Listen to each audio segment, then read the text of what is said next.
Selamat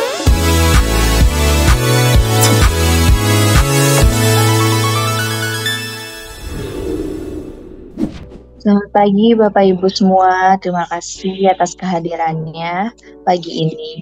Untuk pagi ini kita akan mendengarkan presentasi. Sebelumnya mohon untuk on cam dan di mute suaranya untuk yang tidak presentasi. Terima kasih. Untuk presentasi pagi ini akan dibawakan oleh Dr. Hewan Rahmanto dengan judul Avian Influenza Disease. Pak Rahmanto, silakan. Baik, terima kasih atas waktunya. Selamat pagi, Assalamualaikum Bapak Ibu semua. Pertama-tama, marilah kita panjatkan puji syukur kehadirat Tuhan Yang Maha Esa atas limpahan rahmat-Nya sehingga kita masih diberikan nikmat sehat sehingga kita bisa mengikuti acara pada pagi hari ini. Pada kesempatan ini saya ingin berbagi dengan teman-teman atas informasi yang saya dapatkan tentang New Avian Influenza Disease atau penyakit avian influenza terkini ya. Makanya saya bilang ini new, mungkin Bu Luis tadi kurang. New Avian Influenza Disease, penyakit AI yang terkini.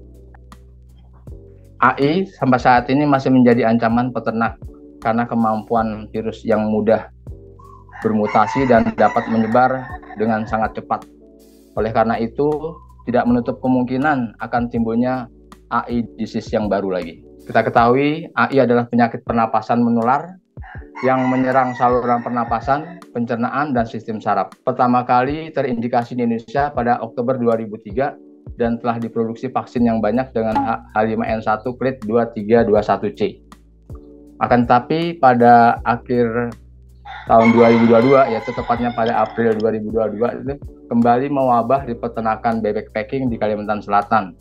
Ternyata setelah dicek adalah H5N1 Clade 2344B. Nah, wabah H5N1 Clade baru ini ternyata ditemukan juga di Amerika, Eropa, dan Asia, khususnya di Tiongkok dan Jepang. Sebagaimana kita ketahui, penyebab AI disebabkan oleh virus Orthomyxo, yaitu virus-virus dari famili Orthomyxoviridae, spesies virus influenza A. Virus Orthomyxo ini merupakan virus yang mudah bermutasi. Ada 3 virus influenza ya, A, B, C, tapi yang terjadi pada unggas umumnya adalah virus influenza tipe A, yang lainnya pada manusia. Nah, skema penularan virus AI itu ada yang langsung dan ada yang secara tidak langsung. Yang langsung adalah dari ternak itik atau ternak burung ya, yang tercemar AI, dia akan menular langsung ke peternakan atau farm yang ayam yang sehat. Atau dari burung liar yang terinfeksi virus AI bisa langsung ke peternakan ayam yang sehat.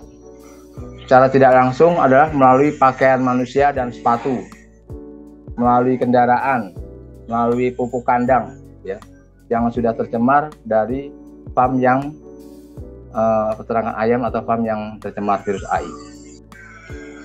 Gejala klinis dan patologi anatominya kita ketahui ada LPAI dan HPAI, Low Pathogenic Avian Influenza dan Highly Pathogenic Avian Influenza. Nah, pada peternakan bebek packing di Kalimantan Selatan itu, setelah dicek, diamati, terdapat gejala klinis HPAI-nya sebagai berikut: torticollis, lesu, feses encer kehijauan. Untuk bebek petelur, produksinya turun hingga 40-70%. Dan gejala patologi anatominya dilatasi pembuluh darah otak, hati berwarna hitam, hemoragi otot, paha, ovarium membubur. Di sini morbiditasnya 70-90% dan mortalitasnya 40-60%. Kemudian dilakukan postulat Koch melalui uji tantang dengan clade yang baru ini pada ayam. Nah, diketahui dari hasil gejala klinis dan patologi anatomi pada ayam ini dengan uji tantang dengan vaksin AI yang baru ini, terdapat nafsu makan turun, lesu, hemoragi kaki, kematian 100% pada 4 hari pasca uji tantang. Terus patologi anatominya dilatasi pembuluh darah otak, peteki lemak jantung, ginjal bengkak, hepar, kongesti, dan kekuningan. Hemoragi juga pada trakea, hemoragi pada proventriculus, dan hemoragi pada mesenterium. Nah, sebenarnya kalau dilihat dari sifatnya virus AI, tidak terlalu sulit untuk dicegah. Sebagai kita ketahui, virus AI itu tidak tahan dengan panas dan juga kekeringan, dengan panas dan kering. Dan iklim di Indonesia itu termasuk iklim tropis ya. Jadi sebenarnya mudah untuk dicegah AI ini. Dan disarankan dari clade yang baru ini, pencegahannya adalah melalui vaksinasi, biosecurity yang ketat ya. Alhamdulillah kita punya Desinfekstar ya. Jadi itu bisa menanggulangi virus AI. Pemberian multivitamin untuk performa ayam yang lebih baik, ya kita punya Aminolab. Juga disarankan hindari stres. Jadi kalau ada stres itu harus cepat ditangani. Nah, kita punya Metabolase. Juga pemberian imunostimulan untuk merangsang kekebalan ya, juga untuk menimbulkan antibodi yang lebih baik dari hasil vaksinasi, yaitu kita punya Tolefit 10 plus SE. Demikian informasi yang saya dapatkan secara singkat. Mungkin ada teman-teman yang dapat informasi juga yang bisa menambahkan dari New Avian Influenza Disease ini. Terima kasih, saya kembalikan ke Bu Louis. Baik, terima kasih Pak Rahmanto atas penjelasannya dan juga saran untuk produk-produk swadesi yang bisa digunakan ya. Mungkin Bapak Ibu silakan jika ada yang ingin bertanya atau menambahkan. Iya, silakan Pak Ridwan. Selamat pagi Bapak Ibu semua. Nama saya Ridwan dari Blitar. Mau saya tanyakan itu Pak Rahmanto, untuk vaksin AI yang sekarang sudah beredar ya, kebanyakan kan masih clade yang lama. Apakah itu masih efektif untuk pencegahan AI terhadap vaksin AI dengan clade yang baru itu? Itu aja sih Pak Rahmanto. Baik, terima kasih banyak Pak Ridwan atas pertanyaan yang baik ini. Tentunya untuk mengetahui vaksin yang baru ini dengan selama ini beredar vaksin yang lama yaitu clade 2321C ya. Ternyata setelah dilakukan uji itu ternyata memang dia rendah itunya, low dari analisis yang didapat ya, antigen H5N1 clade 2321C berbeda signifikan terhadap clade 2344B. Jadi vaksin kalau di lapangan itu terjangkit 2344B ya secara alam dan ternyata belum pernah divaksin 2344B, pasti pakai 2321C itu akan tidak protektif. Tapi kalau pakai 234 dari hasil titernya itu nanti akan tinggi 2344B. Jadi mau nggak mau harus kita ujikan HI test dulu Pak Ridwan. HI test dari kasus yang ada yang belum pernah divaksin 2344B, nanti dari hasil titernya itu dikasih antigen yang 2344B. Kalau hasilnya 2344B itu tinggi dari virus alam, berarti dia harus pakai vaksin yang baru. Jadi untuk menentukan vaksin ini masih efektif atau tidak, memang harus dikasih HI test dulu, dilakukan HI test. Dari informasi yang saya dapatkan seperti itu Pak Ridwan, harus HI test dulu. Bagaimana Pak Ridwan? Ya Pak Rahmanto, terima kasih. Berarti memang harus dites dulu ya Pak ya untuk. Iya. Dari lapangan begitu, dari hasil yang belum vaksin dengan clade 2344B, setelah dilakukan dilakukan HI test dengan 2344B kok titernya tinggi, berarti dia sudah masuk virus yang baru. Tapi kalau pakai 2321C masih mengcover, berarti dia tapi kalau dia 2344B pakai 2321 pasti jelas tidak akan protektif. Alhamdulillah sih sampai saat ini penyebaran itu masih bersifat lokal ya. Maksudnya nggak semua kena seperti itu, makanya kita harus jaga. Nggak harus pakai vaksin yang baru. Tapi kalau memang ternyata dengan vaksin yang sudah biasa beredar kondisinya belum berubah, mau tidak mau harus melakukan HI test dengan antigen yang baru ini supaya tepat vaksinnya nanti. Iya Pak.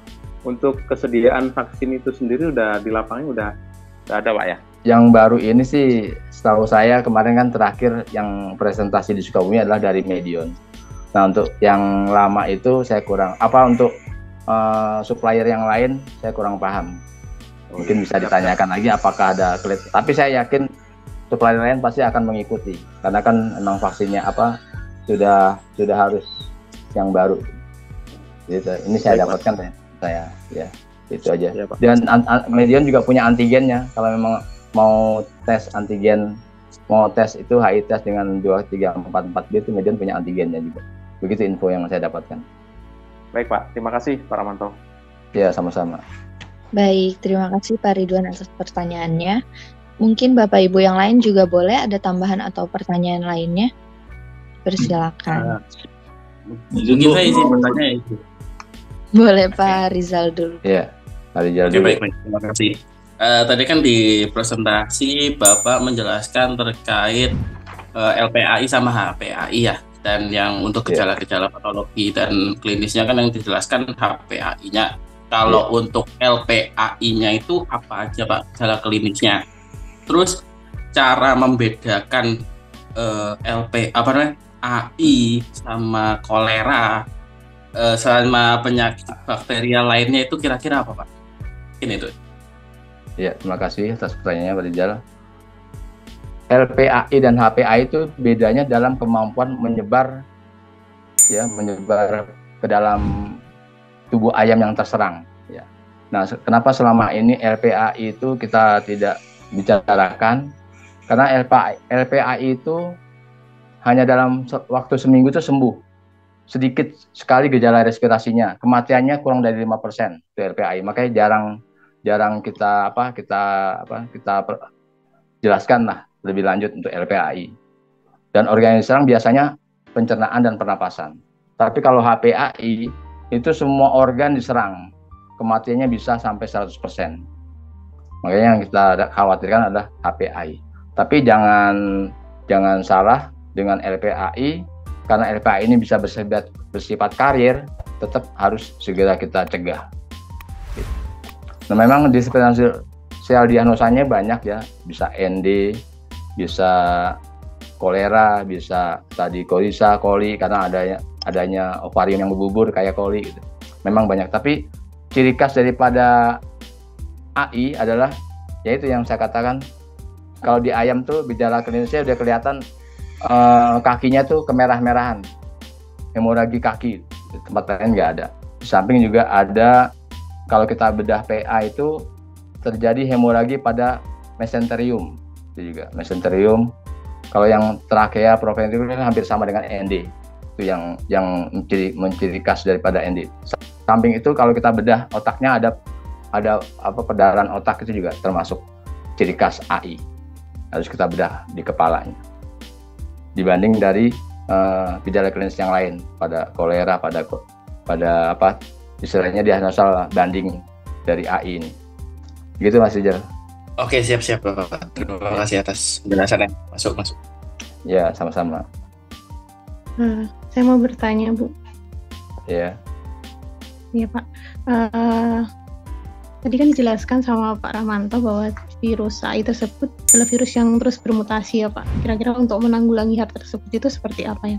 Untuk jelasnya virus itu bermutasi atau tidak, itu memang ada bagian khusus ya, yaitu diamatinya nanti oleh bagian biologi molekuler namanya. Dia bisa menemukan itu virusnya, klepnya baru ini, kita hanya tinggal menerima informasi saja Mbak Sapa. Nah, jadi masalah mutasinya itu nanti akan ditemukan kapan, kita tidak bisa ya, kita hanya dapat info dari yang saya tanyakan itu, yang kenapa dia bisa dapat virus baru, ternyata ada namanya bagian biologi molekuler gitu Bu. Jadi kita nggak bisa jelaskan kok ini kira-kira mutasi apa tidak, cuma yang jelas dengan informasi virus AI mudah bermutasi itu nanti kita akan dapatkan virus yang baru. Tapi untuk yang mutasi yang sekarang ini ternyata tidak ada penularan dari manusia ke manusia, itu saja. Jadi nggak seperti yang awal-awal heboh AI tahun 2003 kemarin. Mungkin itu yang bisa saya jawab, Bu Safa. Ya, terima kasih Pak. Oke, terima kasih Bu Safa atas pertanyaannya dan Pak Rahmanto atas jawabannya. Satu lagi mungkin ada Bapak Ibu. Saya Bu. Boleh, silakan. Saya Bu. Ya, Bendang. Terima kasih, saya Endang Purwanti dari Kabupaten Bogor. Menyambung pertanyaan Pak Rizal tadi, Pak Ramanto, tentang gejala yang low patogenik itu tadi dibandingkan dengan yang high patogenik. Kalau yang HPAI kan kita sudah jelas itu ya, maksudnya gejalanya jelas gitu. Nah, yang sekarang ini yang ragu-ragu itu kan LPAI, Pak. Karena kan semua ayam terutama yang layer ya, pasti sudah mendapat vaksinasi antara 2 sampai 3 kali sebelum masa bertelur. Jadi dia hampir jarang mungkin kena HPAI. Yang banyak itu yang LPAI. Nah, itu bagaimana membedakannya atau mendiagnosa bahwa oh ini kena LPAI gitu. Terus apakah tindakannya hanya dengan obat-obat yang suportif atau harus divaksin ulang? Mohon dijelaskan Pak Ramanto. Terima kasih. Ya, makasih Bu Endang. Untuk LPAI tetap kita menggunakan antibiotik ya untuk mencegah infeksi sekunder ya, karena antibiotik kita tinggal Mycospecton ya, mungkin itu juga bisa digunakan. Kalau untuk masalah ternyata dia masih LPAI masih ragu atau apa, memang kita harus lakukan high test lagi. High test dari titer yang AI itu masih protektif apa tidak. Takutnya nanti dari LPAI ke HPAI penyamber ya. Yang jelas kalau LPAI di sini dengan pengobatan suportif yang tadi ditambah mungkin kalau kita ragu sekalian cleaning dengan antibiotik itu sudah cukup. Karena kan kematiannya juga kurang dari 5%. Yang kita khawatirkan adalah yang HPAI. Jadi memang di samping yang tadi saya sarankan tadi juga ada sih pengobatan antibiotik hanya untuk mencegah infeksi sekunder. Dan memang harus rutin titer AI-nya juga untuk mengetahui masih sejauh mana gitu. Nah, jangan sampai LPAI ini malah makin parah gitu. Jadi selama ini LPAI karena memang mudah hilang gitu, dalam seminggu pun hilang kalau memang dia bisa dengan obat-obat suportif itu. Itu sih yang saya dapat info, Pak Endang. Oh, baik Pak. Apakah vaksin misalnya nanti kelihatan titernya turun, apakah harus divaksin ulang? Kemudian dengan gejalanya yang menyolok tuh apa Pak? Apa turun produksi atau penyakit pernapasan atau bagaimana gitu? Ya, untuk gejala LPA itu hanya kepernapasan yang saya dapatkan, itu hanya pernapasan untuk gejala klinisnya ya. Tapi kalau misalkan dari gejala PA-nya dia 2 yang diserang, pencernaan dan pernapasan. Lain dengan HPAI, semua organ diserang kalau memang dia LPAI ya. Kalau memang nanti dengan obat-obatan masih terus ya mungkin akan naik dia, berarti bisa bermutasi jadi HPAI. Tapi selama ini sih LPAI penanganannya mudah sekali gitu. Pak Ramanto, tidak perlu, kalau titernya turun nggak perlu divaksin ulang AI-nya ya Pak ya? Perlu masih. Justru dengan titer yang ada itu nanti kalau masih pakai yang lama lagi masih nggak naik, kita takut ada infeksi alam virus yang baru ini. Karena di penelitian yang saya dapatkan ini belum pernah divaksin dengan clade yang baru ini, titer yang pakai vaksin itu dia rendah aja itu hasilnya dengan 2321C. Ternyata dengan 2324 itu dia ketahuan titernya tinggi dengan antigen 2344B. Makanya tetap harus lakukan HI test, HI test yang rutin lah. Baik Pak, terima kasih. Ya, sama-sama Bu. Baik, terima kasih Bu Endang. Apakah jawabannya sudah cukup? Iya Bu, sudah cukup. Terima kasih. Oke, Bapak Ibu, mungkin sudah cukup untuk ruang pertanyaannya dan diskusinya. Kalau begitu, dipersilakan Pak Rahmanto untuk kesimpulannya. Baik, terima kasih atas waktunya. Saya simpulkan dari presentasi pagi ini ya. Alhamdulillah virus AI dengan kita tinggal di Indonesia dengan iklim tropis, AI tidak sangat mudah untuk dicegah. Hanya harus dijaga dari yang skema penularan itu kita bisa lihat bahwa tetap harus menjaga biosecurity yang ketat, melakukan vaksinasi yang rutin, juga pemberian multivitamin, anti stres, Baik, itu aja barangkali kesimpulannya, Bu. Terima kasih. Baik, terima kasih Pak Rahmanto atas presentasinya dan juga diskusinya. Bapak Ibu juga atas pertanyaannya dan waktunya pagi ini. Untuk hari ini, presentasinya sudah selesai. Terima kasih. Terima kasih.